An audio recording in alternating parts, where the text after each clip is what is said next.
തിരുവനന്തപുരത്ത് നടന്ന പ്രവേശനോത്സവത്തിൽ സ്കൂൾ വിദ്യാർത്ഥികൾക്ക് മിഠായികൾ കയ്യിൽ കൊടുക്കാതെ മേശയിൽ വിതറിയിട്ട BJP MLA വി മുരളീധരനെതിരെ സമൂഹമാധ്യമങ്ങളിൽ രൂക്ഷമായിട്ടുള്ള വിമർശനം ഉയരുകയാണ്.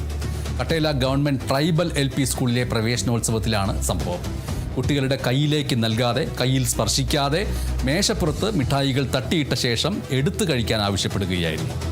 ഈ ദൃശ്യങ്ങൾ സമൂഹമാധ്യമങ്ങളിൽ പ്രചരിച്ചതോടെ MLAക്കെതിരെ രൂക്ഷമായിട്ടുള്ള വിമർശനമാണ് ഉയരുന്നത്. വീട്ടുമുറ്റത്തെ കുഴിയിൽ ഇലയിട്ട് കഞ്ഞി വിളമ്പിക്കൊടുത്തിരുന്ന കാലം ആ കുരുന്നുകൾക്ക് മുന്നിൽ പുനരാവിഷ്കരിക്കുകയായിരുന്നോ MLA എന്നാണ് ഉയരുന്ന വിമർശനം. സംഭവം നടക്കുമ്പോൾ ഇടപെടാതെ നോക്കി നിന്ന മന്ത്രി തുളസിക്കെതിരെയും വലിയ വിമർശനമാണ് ഉയരുന്നത്. സംഭവത്തിൽ വി മുരളീധരനെതിരെ രൂക്ഷ വിമർശനവുമായി മുൻ വിദ്യാഭ്യാസ മന്ത്രി വി ശിവൻകുട്ടിയും മുന്നോട്ട് വന്നു. ഹീനമായ പ്രവൃത്തിയാണ് വി മുരളീധരൻ ചെയ്തിരിക്കുന്നത് എന്ന് അദ്ദേഹം പറഞ്ഞു.